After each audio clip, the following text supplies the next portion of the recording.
Hello and welcome to the Overland Journal podcast. I am your host, Scott Brady, and I'm recording this podcast today on a very rainy day in Nairobi, Kenya, having just completed segment 2 of our trip across the continent of Africa in the Grenadier. And I have so much to be grateful for. This podcast is going to go live just about a week before Thanksgiving in the United States, and I know that not everyone in the world celebrates Thanksgiving in the same way that Americans do, but I know that it's a day that so many in the world can connect with, can relate to, and they have their own holidays around gratitude. But I really want to focus in this particular podcast about gratitude, the gratitude that I have to be in a place as special as the continent of Africa, the gratitude that I have for all of you that listen to and support this podcast, and the people in my life, my family, my loved ones, the team back in Arizona that makes all of this possible. So I just really want to focus on gratitude today when I share all of our updates and some other information about traveling in Africa and the equipment that we've been using. And a special thanks to Kuat Racks for their support of this week's podcast. Their new Ibex has landed. It's actually overlanded. This groundbreaking bed rack is effortlessly handling substantial loads both on and off the grid. Constructed from lightweight yet durable aluminum, it boasts a ballistic black powder coat made for all the nature you can throw at it. It's available in 6 different frame sizes to accommodate most truck models, and it's equipped with telescoping crossbars, numerous T-channels, and a versatile full and half height configuration right out of the box. This is the Ibex from Kuat. It is engineered for adventure. For more details, please visit kuat.com. Kuat, because you will absolutely love this bed rack. So I just want to bring it all back to this whole idea of gratitude. And for me personally, it really does come down to, after having been in this industry for over 2 decades and having seen so much change, so much growth, and so many new companies and so many people coming into the space, that to be able to 20 plus years later, be able to be sitting in a vehicle as exciting as the Grenadier and crossing one of my favorite continents on the planet, I just am overwhelmed by thankfulness for the fact that this is even possible, the fact that I have my health to be able to do it, the fact that my family and loved ones have been so supportive of my journey, the fact that the team, the Overland International team, has made all of this possible. And then most important to all of you that are listening, our listeners and our readers that make not only Overland Journal magazine possible, but the Overland Journal podcast possible. And it really does come down to the subscribers. We've been producing Overland Journal since 2007 was our first issue. We started the business in 2006. So we are well on our way towards our second decade just with the magazine. And as a gratitude to all of you that subscribe and support the magazine around what is traditionally a very consumer focused day on Black Friday, we want to offer a big discount to those of you that are listening to the podcast. This is only for podcast listeners, those that are paying attention to the podcast and listening right now. We're going to put out a code here, and it's podcast 2023. That's just all spelled out, podcast 2023, no space, when you go to overlandjournal.com, and you're going to get 50% off of any subscription to Overland Journal. You're going to get also 50% off of any of our back issues from the year 2023. So that way, if you've missed a couple issues and you want to get caught back up again, this is the biggest discount we've ever done. And I really want to focus on that for our subscribers to the magazines, those that have been subscribers, those that are currently subscribers, and those that listen to and subscribe to the podcast. So it'll be our biggest discount we've ever offered on the subscription to the magazine that we care so much about. And we're an independent publication. We're veteran-owned, women-owned, we're employee-owned publication, and we focus all of our energy on good journalism, on not doing any advertorial. We've never done any advertorial in Overland Journal, and continuing to test the products that all of you really do rely on. Sometimes your life relies on our recommendations, so it's really important to us. And you can hear the rain starting right now. And I'm also so thankful to my family. I'm so thankful to my dad. I lost my mom a few years ago, and it was devastating for our entire family. It was particularly devastating to my father. They had been married for almost 54 years. They were teenage sweethearts that met at a Christian camp up in Big Bear, California. And it was just a real devastating loss for our family. But I'm so thankful that I have my father in my life and that we get to spend the time together that we do. He's just recently had some medical issues that he's working through, and it makes me all the more grateful that I have him with me. The loss of my mom is beyond devastating, but the fact that I still have my dad means so much to me, and I'm so grateful for him and all of his support and my mom's support throughout my entire life. I just think it's important to remind kids that they can do what they have their heart set out to do, that they can dream big. And it's just really important to not tell them that you can't, because a lot of times that's our own insecurities being projected onto those kids. And when a kid says, "Hey, I want to be an astronaut," just say, "That sounds amazing. How can I help?" And they may find out on their own that that's not something that they want to do, but you certainly don't want to discourage them, especially when they're young. So I'm so grateful for my parents for always encouraging me to, like, "Hey, I want to drive around the world. I want to travel around the world." And my dad says, "It's not something that I would want to do, but tell me what I can do to help. And I love you and I support you." And that has made all the difference for me. And I'm also just grateful to my girlfriend, Tavia. She has recently joined me on this trip. We haven't been together all that long, and we decided to go spend a month in Africa together. And I'll share a little bit more about that in a few minutes, about our experience having traveled together. Her passport, it was brand new, and the first stamp that she received in it was South Africa. So there's a lot to share around traveling with someone that you really care about. And then also to the Overland International team, Paula Burr, our producer, who works so tirelessly to put all of these podcasts together. She's recovering from a minor surgery, and so we can all wish her the best and a rapid recovery, because we need her. She does some amazing work around the podcast and all of the videos that you see on our YouTube channel. And then to the broader Overland International team, it's just been such a joy to work with these incredible individuals now for almost 20 years. Most of our staff is still with us from the very beginning. So just very grateful for that, and grateful for their continued support of this adventure. So let's talk a little bit about the Africa trip. So the trip is now coming to a close, the second segment.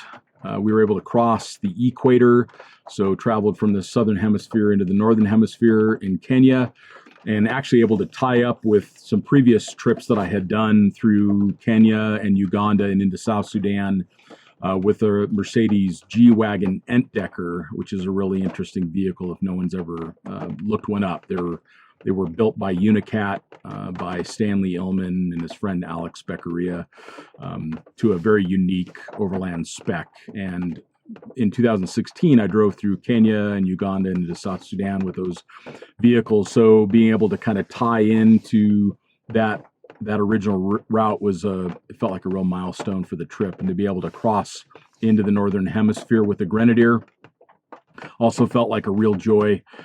We were able to leave Dar es Salaam and travel up the coast of Tanzania through a new national park called Sidani. Very hot. Rains have come early, so things got pretty spicy with the mud. And I was just so grateful that we didn't get stuck in the middle of a park filled with lion and hyena and everything else like that. Of course, we would have figured it out, but it would have been slightly terrifying. But it was just a beautiful part of the country. And from there, we went into what's called the Usambara Mountains. And it's not a very well-known area for overlanders. And you go into a little town called Lushoto. There's some really neat places to stay, but the one place that we did stay, it's called the Paradise. It's an eco farm, and it's just run by a guy he's an overlander too, and he's making a go of it. And it's a really neat place to camp, super inexpensive, but it's actually like a proper 4-wheel drive road to get up there. So it makes it kind of fun. And then we went on a very remote route north from there through one of the most incredible open markets. We actually drove through this market because it was the main road. People swarming everywhere, and it probably took us 30 minutes to get through about 400, 500 meters of the road, but it was absolutely incredible. The vibrancy of it, the excitement, and it was really fun to see them excited about the fact that we were there and experiencing a really cool market.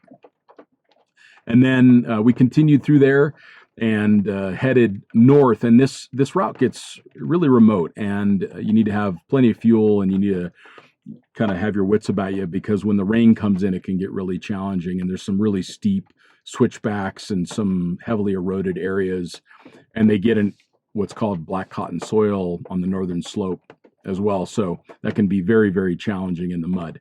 But we made it through and then continued on from there. I really wanted to be able to go and drive a route that's always been on my bucket list, to go around the northern slopes of Kilimanjaro. And I think it's a great overland route. It takes a couple days. It's something you could start in Dar es Salaam with a rented vehicle and do a big loop. But it's just very beautiful, and it's really powerful to be on the foothills, on the slopes of the largest mountain, the tallest mountain in the continent of Africa, at over 19,000 feet. It's one of the 7 summits, and it looms large in the background. And we were driving along, and through the clouds, Tavia says, "Look, you can see the summit." And we hadn't been able to see the summit up to that point, and I was able to pull the Grenadier over and get that classic photograph with the mountain in the background. Still some glacier up there on the top, but they're melting rapidly. But it is just a beautiful route. We continued on from there towards a mountain called Mount Meru. And Mount Meru it's one of the most beautiful mountains in Africa. It is this classic peak. And there is Arusha National Park, which we decided not to go into the park because there is an overland route that goes right along the border of the park. And it is also very remote, low range at times, got a lot more technical. And we didn't see another overland vehicle the entire time. In fact, we didn't see anything other than motorcycles and locals. And there was a couple of the national park rangers that were moving around the northern part of the park. So it was a very, very interesting area. It's part of the Maasai lands, so you get to engage with the Maasai people. And it's also very arid. It's kind of in a rain shadow from the mountains, and it makes it a very unique place to visit. And then from there, we finally got to go into Ngorongoro, which it's basically like Disneyland of the safari parks in the world. They've got the Big Five. It is packed with wildlife, and they really are in this little ecosystem down in this massive crater. And you have to pay a separate fee to travel with your vehicle down into the crater. But it is very, very cool to experience. And within minutes, we were face to face with lions, and then saw rhino and massive herds of zebra and wildebeest and hippo, all of it. So it was just an incredible thing. And that was actually one of the first times that I had been able to just remove these safari windows. And the rain's really coming down now.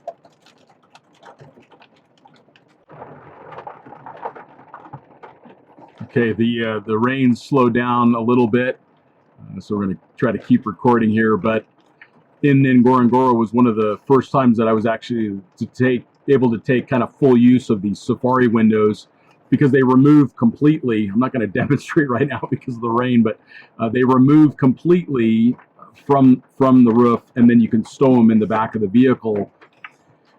And what that allows for you to do then is you can stand on the seats and actually put your whole body up through the window and really get that chance to observe the animals from an elevated position, you're not allowed to get out of the vehicle in the national parks. So it's kind of like in a safari vehicle where you can be at an elevated position and really see the animals.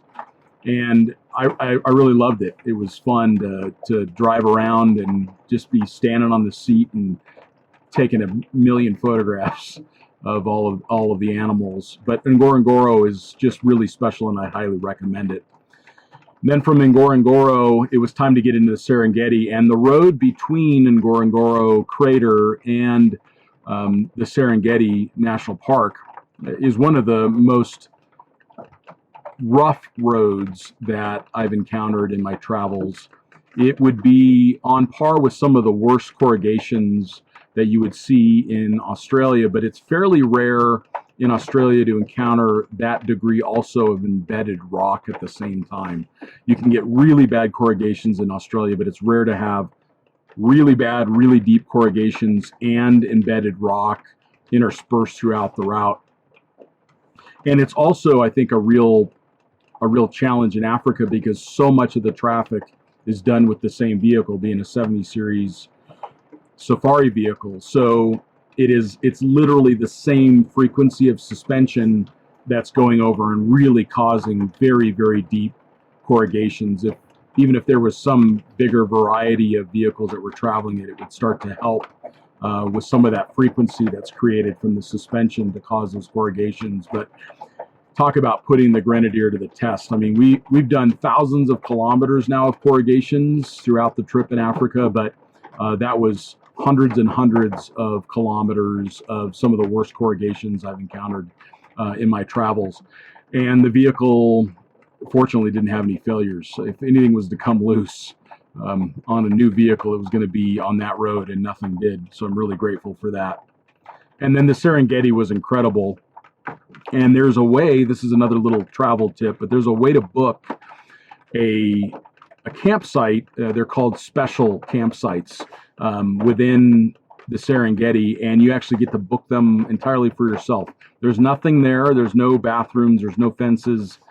A lot of times they're booked in advance by tour operators, but since we were there in the shoulder season, there was nobody there really in the park, or very few people in the park, and we were able to get one of those special campsites. And it was amazing to just roll in under an acacia tree, and you look around and all you hear is the hyena, and you see, I mean, we went through like a whole herd of wildebeest just to get to the campsite. And so the whole night we heard hyena and any variety of animal that our imagination could muster. And of course, that early morning pee is always exciting when it's dark out and you literally don't know what's just beyond the scope of the flashlight. So that was a very special experience, and I'd highly recommend that. And it's not terribly expensive to camp in the park that way. It's about $60 a night. So that was really neat to experience. And then from then, we got to finally see Lake Victoria. I'd never been there before. And then continue north through Tanzania to the border of Kenya, where we crossed into Kenya, and then really just took our time. We slowed the pace of the trip down since we had reached that milestone, and worked our way up to a place called Nanyuki, which is famous for being on the equator and an incredible view of Mount Kenya. We took a couple days to kind of refresh and download content and catch up on some emails. But then we were able to hook up with another Grenadier owner, Abid, who is here in Kenya, in Nairobi. And Abid is one of the first, in fact, he is the very first owner of a Grenadier in Africa, and one of the earliest Grenadier owners outside of Europe. And he's passionate about the brand, and he has a similar spec Grenadier to this one. And he's got it lightly modified with some front runner gear and some larger mud terrain tires on some Rhino wheels. And it was fun to kind of have like the first meeting, or the first club meeting of the Africa Grenadier Owners Society, which was a total of 2. But it was really fun to travel with another Grenadier. It was super fun to travel with Abid. Amazing guy and really knowledgeable about his country and passionate about the vehicle. And we went to a very remote route up Mount Kenya to a place called Lake Ellis. And we tried to get there from a very obscure gate that had been closed for about 3 years, and we were able to get special permission to go in there, but there was just too many down trees. And it took us hours just to go a few kilometers, and then we decided to turn around and then head in from another direction. And just as the sun was setting, we arrived at over 11,000 feet, 3,000, almost 300 meters, and able to camp up at elevation right on the side of Mount Kenya. Beautiful high mountain lake. It's a natural lake. It's a hanging valley, and it's just a beautiful spot and another really neat place to have a campsite.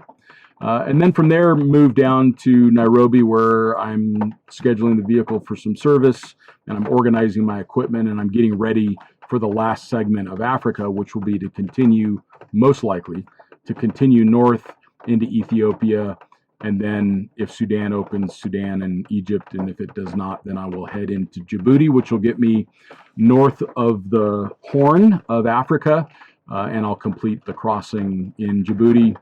Otherwise, hopefully, fingers crossed, things get better over the next few months in Sudan, and I'm able to continue through Sudan and into Egypt. Not likely, but certainly hopeful.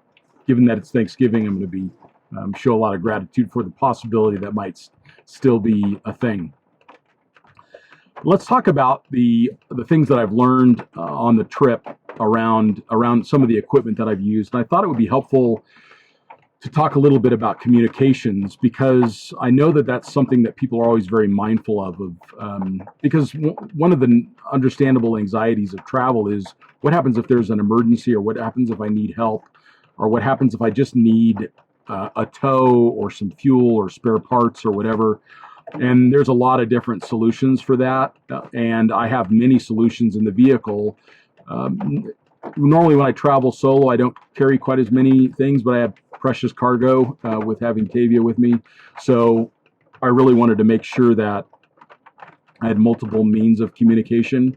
And I also wanted to try out some new tools, including the Starlink with the unique componentry conversion that flat mounts to the roof. And then I also wanted to try out the new Iridium Go Executive. But then I always have with me the Garmin InReach. Many of you know what that is, and you use them. This is about as compact and discreet of a satellite communicator as you could possibly have. And it actually works as also a battery backup for your phone. So you can actually charge your phone from this through its USB-C port. It allows for two-way power transfer. So it's really easy to kind of throw it in your bag and have it with you. I do like to actively track with a Garmin InReach, so I just leave it running all the time in tracking mode. I'm not doing that now because I'm in the city, but anytime that I'm moving, and the reason for that is I have people like family and some of my team members that are monitoring our progress, and that way, if the vehicle was to, let's say, catch on fire and we had limited time to get out, or the vehicle got swept away in rising waters, or any number of things that can happen. Those are the most likely scenarios, but then there's of course things that cross the mind, like the vehicle getting stolen or whatever, banditry, which really doesn't happen, but certainly not very often. But there's a way that the vehicle can always be tracked, and our last known location, even if that device was to get burned in a fire, somebody would know where we last were when that track point was sent. So I leave the InReach running all the time. It's also a great way to stay in touch with family and friends when you're outside of cell coverage. My primary method of communication is, of course, just a standard iPhone, and that's just because the camera's great, and I use it as a backup camera. You kind of get those impromptu photographs when you don't have another camera with you. And I use a small rig case with it because it's got 1/4 20 holes in the side of it that you can use to mount to a tripod. I can mount it to like what the camera's mounted to on the windscreen of the vehicle. Just provides other methods of documenting the experience. Locally around the vehicle, simplex style communications, we use these Rocky Talkies. They've got a new 5-watt unit, and during the trip with Abid, he had one of the lower wattage output units, and then I had the new 5-watt, and he was really impressed with how strong the signal came through, even through some of the more heavy foliaged areas and a lot of change in elevation. So really good communications from those. But any GMRS is a good solution. Midland makes good radios too. I just like the fact that the Rocky Talkies are charged with USB-C and they're super durable. The screen is also behind a protective cover, so when it starts up, you can see this screen is just behind a super durable cover. So scratches, drops, dings, it's a really, really durable unit. And then for doing work, for uploading content, and then the ability to even run a service book on the vehicle, or to do a backup of video and photos, and really to be able to do voice meetings with my team, or to do video calls with my family. We did bring the Starlink around along with us with that unique componentry. Flat conversion converts it to 12 volts, so it cuts the amperage draw about in half. So I'm seeing around 2 amp hour draw, so similar to a fridge out of the Starlink. And the Starlink works incredible. I have it on the global mobile plan, which gives me about 10 megabits a second of data rate, and I didn't see quite that fast, but saw very close to it. In fact, this whole episode will be uploaded on Starlink, because Starlink is faster than the internet at the place that I'm staying here in Nairobi. And I've used it for the last couple podcasts to upload the content. It works so well. I was even able to live stream with Brian on the last podcast using the Starlink. So really effective tool. I just plug it into a Dometic power supply, small battery pack, and it works great. Even going down the road, it works in motion. And then there's a lot of questions around, can you bring a Starlink with you to other countries? And that's a really easy thing to answer. If you go to starlink.com and you look at their availability map, it'll show you all of the countries where Starlink is currently available, or when it will be available in those countries. If there's any questions, then you can actually look up the regulations for those particular countries that you're traveling through. Currently, there's no restriction on using Starlink in South Africa.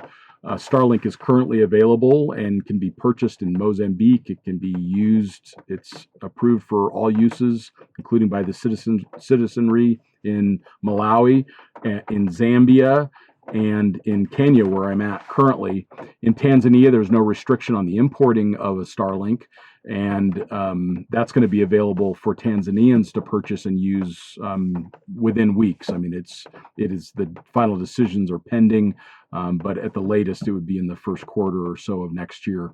So you're currently able to use Starlink without restrictions. It's not illegal. You're able to cross borders with it in the entire route that we've done in sub-Saharan Africa on the eastern side. Anywhere else, you need to really make sure you know what the regulations are around satellite communications. Like, for example, in the continent of Africa, it is very restricted in Nigeria, in Chad, and in Sudan. So you would have to have approval ahead of time in order to use a Starlink or any other satellite communicator in those countries. And most of the time, they're not going to give you approval. And there is really good documentation of units being inspected in Sudan and really never coming out of inspection. So even if you have approval, it doesn't necessarily mean that you get to travel with it. So you just don't bring it into those countries. You can ship it back or take it back in an airplane or give it to someone to hold for you until you come back through the airport. And that applies to the same way to any other satellite communicator. So you just need to know the regulations of the countries that you're traveling in. But the easiest one, obviously, to travel with is a Garmin inReach because it's also the least nefarious looking to the officials when they're inspecting your equipment. And it's also common to have all of your bags X-rayed when you go through a border. So just be aware that anything that you've got with you can be X-rayed. And found out by the government. And as another test, because I'm really interested in a lot of this new technology that's available for communication, is the new Iridium Go Executive. This is a really small satellite communicator. It works in 100% of the globe. So it works at both poles. It works, it's the type of communicator that we use when we cross Greenland. We use the Iridium Go, not the new exec model. But it's very, very compact when you think of it compared to a Starlink. This thing is very, very small. And it's also more durable. It's more weather resistant, dust resistant. It has a higher specification for those very rugged environments. A Starlink antenna you can absolutely leave out in the rain and in the weather. But think of those of us that are traveling by motorcycle. Having this Iridium Go with us in a pannier is just an easy thing. Whereas the Starlink is much larger and it requires a lot more power and it doesn't have its own battery power. So this will run for hours of communication. And it runs at 88 kilobits per second. So that is much slower than a Starlink, but it's fast enough to be able to do most forms of communication, email. You can do even light web browsing if you're trying to find out information. You can also do 2 lines of phone calls. So whoever's paired with it on their smartphone, you can actually have 2 phone calls going at the same time.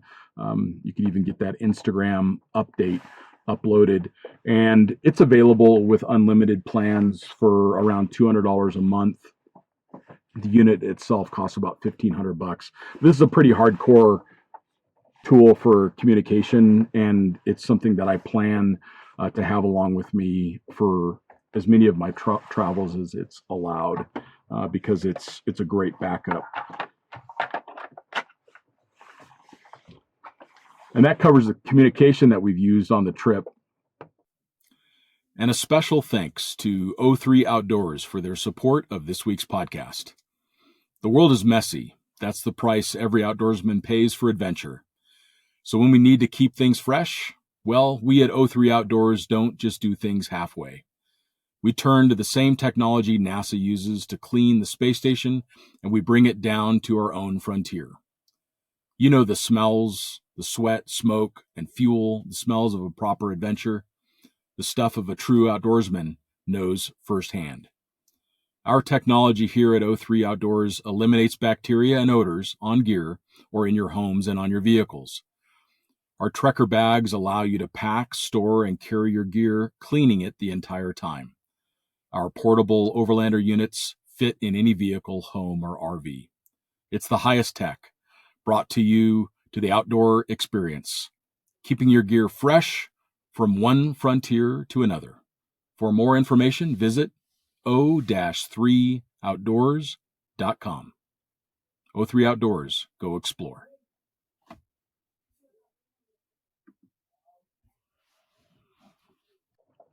Some of the other things that I found really interesting that I've learned a lot more about is, one of them is the fridge. So a fridge is so nice to have along, and I actually considered not bringing a fridge at all through Africa, but I'm so glad I did, because having a cold drink at the end of the day can be just such a joyful luxury.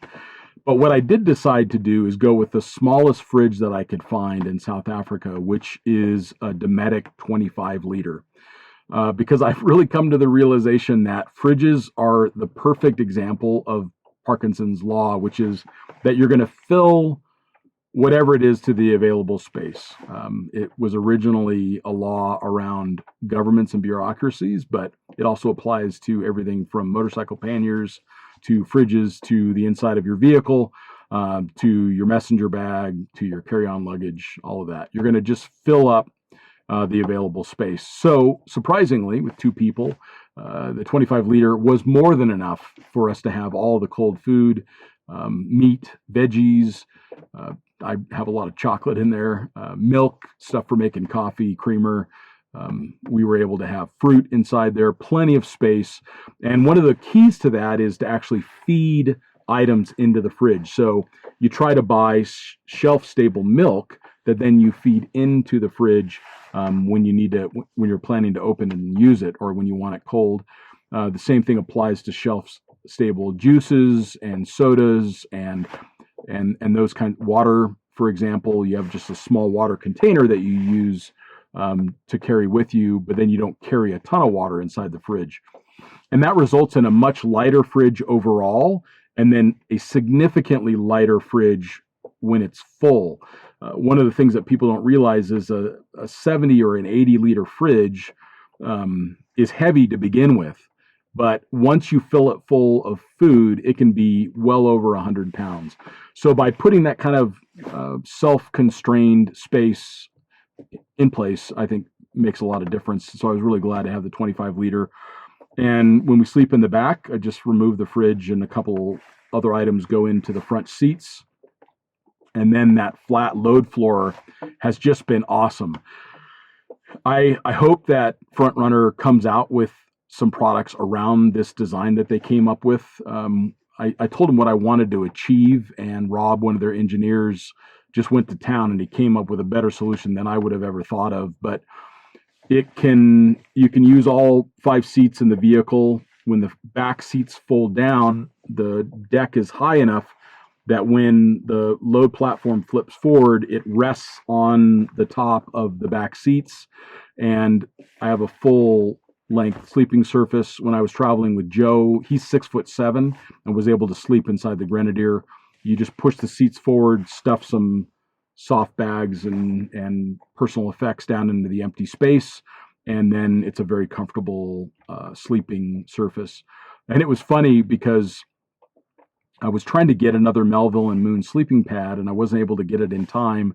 So I actually just bought a mattress off the side of the road. In fact, it was within the first couple of days of traveling with Tavia, and here I pull down this little side street in this open air market, and I hop out to go buy us a mattress that we could fit in the back, and it ended up being very comfortable. And now that I'm in Nairobi and that part of the trip is finished, I was able to donate it to someone in the area that can use it for their family. So it worked out really well. It's very easy to find the things that you need, as long as it's not something super obscure. So I really love this load platform. I also love the fact that it doesn't use regular drawers. It uses just a standard Front Runner box that they sell, and it fits 4 of them under the platform. And what I like about that is when I'm storing the vehicle, I can remove it all. When I'm in an accommodation and I want to have my cooking supplies, or I want to have the food that I keep in the dry box, I can put that in there. If the vehicle was to get stuck or I need to remove weight from it, it's very easy just to remove those boxes. There's a great story of a couple that was in the Sahara in their Defender, and they got stuck down in what's called a witch's eye. It's a very difficult bowl configuration to get out of in a vehicle, especially in a heavy, lightly powered vehicle like a Defender, diesel Defender. And they actually removed everything. They removed all of the doors. They removed all of the contents of the vehicle. They removed everything but the driver's seat. And they were finally able to get it light enough that they were able to get out of the sand dune. So it's good to be able to remove these items from the vehicle. You just never know when you want to be able to do that. And I really like that configuration. I find that it works out really well to be able to remove those boxes. So I like that load deck, and I'm hoping that Front Runner comes out with a product like that because it's so lightweight. The frame itself is only 8 kilograms. There's a little bit of weight, obviously, in the deck itself, but and it's carpeted, so it's really comfortable and lightweight, simple to execute. So it's a product that I've really enjoyed on this trip.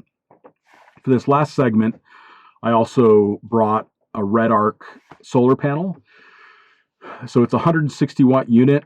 I wanted to be able to have solar power on the trip because I found that was a limitation on the last leg between the auxiliary battery and the main battery. If I was camped for a couple days between communications, battery charging of cameras, and the fridge, I was already tight on power, and I knew with the 2 amp hour draw of the Starlink that I would be exceeding my available system without overtaxing the starting battery of the Grenadier. So I brought along this 160 watt solar panel. It uses Anderson connections. It has a 20 amp solar charge controller, and I would just alligator clip it to the jumping post underneath the bonnet of the Grenadier, underneath the hood of the Grenadier, and that would keep the main battery charged. And then there's actually a very clever solution in the Grenadier where you can turn on this power button up here, and that actually powers all of the auxiliary sockets in the vehicle. So it turns on all the 12 volt sockets, all the USB sockets, allows you to keep the lights on. And what that would do then is when I'm charging the main battery off of the solar, then that would open up one of the 12 volts that would then charge my auxiliary battery. And it was just a very, very simple solution that I found to be 100% reliable. And it's also because the charge controller is not set up for lithium. So by charging the main battery and then having the main vehicle battery then charge the lithium through the charge controller of the battery pack, it worked out really well. And it's been super simple, not a lot of complexity, and 100% reliable. The solar blanket that I use from Red Arc is just big enough where it covers the windscreen of the Grenadier. And the Grenadier actually has this very unique kind of scoop where the windshield wipers are, and the solar blanket just fits perfectly down into that scoop and rests up against the windshield, so it puts a little bit of an angle. And I just position the vehicle facing the sun, and I have gotten plenty of power because you're getting 160 watts. So, I would see 6, 7, 8 amps coming into the battery, no problem, out of that panel when the conditions were right. And then let's talk a little bit about the Grenadier. I'm getting a lot of questions around how the Grenadier is doing. I've got a lot of information out there around my impressions of driving it, like technical side of driving it and off-road, etc. But the most important thing is to date, we have had 0 failures out of the vehicle. I've just approaching 20,000 kilometers in the Grenadier, and I have been driving it for long periods of time on heavily corrugated roads, a lot more technical terrain than they're typically used for. And we're not overly loaded. We're running at about 85% of gross vehicle weight. There are times that I'm a little bit heavier when I'm full up on fuel. But the vehicle, I've kept under gross vehicle weight because that's an important thing for me to try to do and to recommend others to do. But other than that, the vehicle has had just no issues at all. Every once in a while, I'll get a tire pressure monitoring system light come on. Like, for example, up at Lake Ellis at 11,000 feet, it's cooler and the atmospheric pressure is different. So when I started the vehicle up, it threw the tire pressure monitoring light on. But they've got a really clever solution in the panel display. Is you can go into vehicle settings, vehicle information, and you go into tire pressure, and then you can actually reset the cold pressure of the system, so it then recalibrates it to a new threshold. It doesn't allow you to go much lower than 30 psi or so, but it allows you to go also much higher because some of the tire pressures at full gross vehicle weight, or if you're towing or really heavily biased weight in the rear, you can get much higher pressures in the rear tires, and that allows you to then reset the cold tire pressures based upon those new loads. So it's actually fairly clever, and then that shuts off the tire pressure monitoring system lights. But again, nothing else. It's started every single time that we've turned the key, and we've not had any failures out of the vehicle. Nothing, no hard failures, no hardware failures, no software failures that have kept us any trouble. No check engine lights have come on. So really, really grateful that the vehicle has performed so well, especially given that it's such an early production unit. This is in the 370 range on production. So very, very early production vehicle, and so far, no issues. I know that they have some software updates coming out and some other things that they're working on, which will just make it better. But we promise to let you know if there's any issues that do come up, so that way we can be aware of that. And around the Grenadier too, also some exciting news. I know that within the next few weeks, they're going to be doing customer deliveries in North America, which is so exciting. I cannot wait to hear the stories and the photos from the first customers that are going to get that vehicle, and kind of get a sense for the joy that I've had with it for the past few months.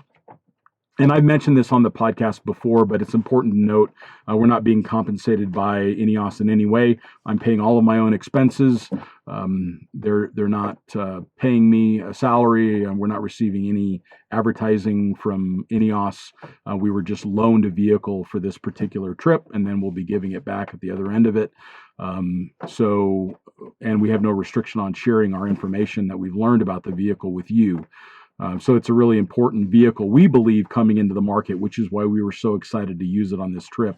It's the first time in my memory that a car company was started specifically for vehicle-based travelers, and that the models that they produce are made specifically for the things that you and I do.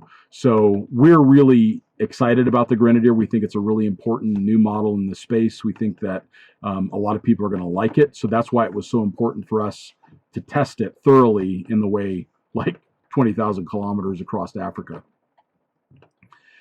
And I think one of the last things that I want to talk about is traveling with a partner. I was traveling with my girlfriend, Tavia. We've not been together all that long, and she had not traveled internationally before. In fact, she had just gotten her passport a few months ago, and the first passport stamp that she received was when we arrived in South Africa. And it was just absolutely incredible how well she did on the trip. And I think it's an important reminder that I've traveled with people with lots of international travel experience that struggled way more than Tavia did. And she had never traveled internationally before. So it's important to not put any expectations on either a seasoned or a new traveler until you get a chance to really get out on the road with them. And I think a lot of it has to do with the fact that she's an RN, so she deals with a lot of stressful environments. She runs a group home for medically fragile children, so she deals with very extreme situations, far more extreme than I deal with in my day-to-day life.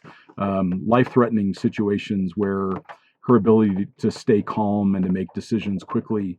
So she just fit right into it. And I don't talk a lot about my personal life on the podcast, but it was just such a joy for me to travel with her and for us to get along so well. The whole time we've been together, we've never had an argument, and the arguments didn't start traveling through Africa and some really new and unique situations for her. So I think the keys that I learned in that process was to make sure that you're always communicating, checking in on each other, seeing how everybody's doing. One of the things that we do is actively track our sleep, because I know that when I get low on sleep after a couple of days, it really does start to affect how I feel. I'm never not happy, but it starts to affect how I feel.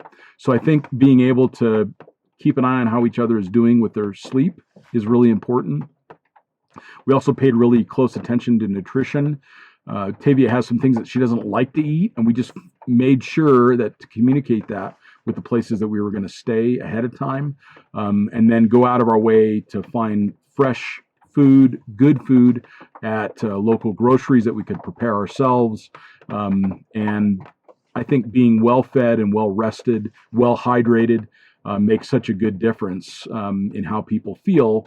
And then also, because you're traveling with your partner, just making sure that you're always checking in on each other, seeing how the other person's doing, reinforcing your gratitude that they're with you, asking them what they're enjoying about their day or what they felt was a challenge in their day. So that way, as travel partners, we can be more mindful of how the person's doing and find ways to improve the situations for them. And for those of you who are listening, if you found things that work for you and your partner, I'd love to hear about it. I'm going to give my Instagram handle at the end of the podcast so you can reach out. But I'd really like to know other things that you guys have done to be able to travel well together. I also was able to kind of do on the job training, driver training, and she ended up just being an amazing driver and adapted very quickly to the dynamic driving environment that is Africa. And it was a total joy for me to travel with someone that I care so much about, and for us to do that so well together certainly makes it exciting to consider what the next stage of the relationship could be. So another thing that I'm grateful for on this Thanksgiving Day. And I think the last thing for me overall is to thank you again as listeners. It's such a joy to do this podcast. It's a very intense time of year for us as a business, and for me traveling. It's also been difficult for Matt to get on the podcast as much recently, Paula having that minor surgery as well. So there are things that are making it more challenging for us to do the podcast over this few-week period. But I decided that I was going to mount the camera to the windshield of the Grenadier and sit here and have a conversation. I know that this is a little bit different format than we normally have, so I apologize if it didn't meet your expectations, but I'd love to get your feedback on the ways that I could improve it. But I really wanted to share the things that I learned on the trip so far, the things that are working well on the trip, and also just to thank all of you for your support and for listening. And remember, we've got that 50% off of the Overland Journal subscription going on right now. Again, that's podcast 2023 when you go into the overlandjournal.com store. So to reach me on Instagram, you can find me at scott.a.brady, and please reach out. Send me a DM if you're getting a Grenadier and you're excited about it. If you have questions about the trip, if you've learned skills and tools to help you travel better with your partner, I'd love to talk to you about that, because that's something we'd like to expand on in the podcast. If you got any other feedback for us, if there's something that you're particularly grateful for about the industry or about a trip that you've been on or an experience that you've had, please share that, because we'd love to, with your permission, put that out to the audience as well. Have a wonderful Thanksgiving. And for those of you who are not celebrating Thanksgiving, have a wonderful day of gratitude regardless. And we will talk to you all next time.